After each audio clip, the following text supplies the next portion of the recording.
Aujourd'hui, je vais vous parler d'un fromage qui me tient vraiment à cœur, le moinille, fromage breton qui est fabriqué chez nous. Et je vais vous faire voyager en Bretagne. Donc vous avez le département du Finistère, vous avez le département du Morbihan et des Côtes-d'Armor. Il va être vraiment fabriqué à la frontière de ces trois départements. Ici, tout proche de Carhaix, très connu pour le festival. Le moinille, alors c'est fabriqué dans nos montagnes noires, hein. On est à 300 mètres d'altitude quand même, on est fiers. Et donc aussi dans un climat océanique. Du coup, ça va avoir quelle percussion, c'est qu'on va avoir une herbe qui va être toujours très très verte, un terroir aussi qui va être très fertile, tout pousse. Donc les vaches, elles sont heureuses comme tout. C'est qui nous fabrique le petit moinille, hein? C'est Thomas Kevener. Thomas, c'est un jeune trentenaire, vraiment passionné, généreux. Il a même deux métiers. Il va fabriquer ses fromages le lundi et le vendredi à l'Ambonnette. Donc ce seront des fromages au lait de vache, au lait cru, fermier.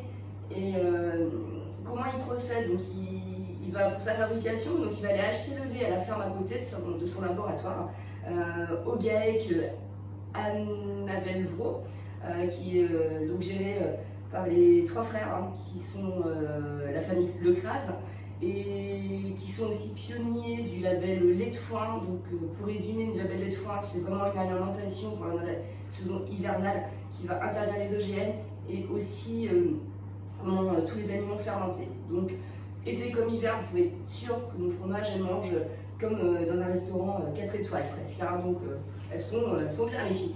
Et donc quand Thomas récupère ce lait-là, il fait sa fabrication et il va venir nous affiner les fromages dans ses propres caves d'affinage pendant à peu près 6-8 semaines. Nous, c'est à ce moment-là qu'on va aller voir, qu'on va aller récupérer nos fromages pour continuer l'affinage chez nous, dans nos caves. On va être obligé de les garder quand même pendant quelques semaines, pendant 6 semaines en plus. Donc là, vous avez un fromage qu'on vient de récupérer et ici un fromage qui va être prêt à vendre.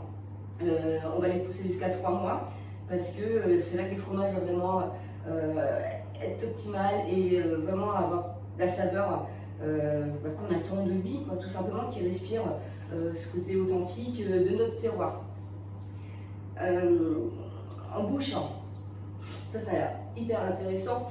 En bouche, vous allez avoir des notes de noisettes fraîches, un côté mentholé aussi. Alors c'est assez surprenant. Nous sommes sur des fromages qui ont été fabriqués début juillet. Donc, qu'est-ce qu'ils ont pâturé? On ne sait pas, sachant que sur les vaches qui ont pâturé à peu près sur 130 hectares, et puis donc ça va être, c'est des prairies un petit peu avec des espèces multiples, hein, des espèces végétales multiples. Donc, on a dû avoir dedans peut-être des lamantes, je ne sais pas, mais le goût on ressent actuellement et c'est vraiment un petit bijou. J'ai voulu vous le faire aussi, parce qu'on peut le mettre à l'apéritif, hein, en fin de repas, sur vos gratins et en raclette aussi, on rentre dans la saison hivernale. Et timoinig en breton, ça veut dire petit maigre, donc très bonne matière grasse, hein. Et l'eau est bien éliminée aussi pendant l'affinage, donc du coup ça nous fait un fromage mais vraiment équilibré. Et pour la cuisine aussi. Donc là en raclette, c'est juste une merveille. Ça a léché les babines. Moi je vais déguster ça tout de suite après la vidéo. En tout cas, qu'est-ce qu'on retient? Que c'est breton, que c'est bon. Alors viens nous voir dans nos vitrines, on va te le proposer. Et puis, goûte ça quoi. Donc à très bientôt pour une prochaine.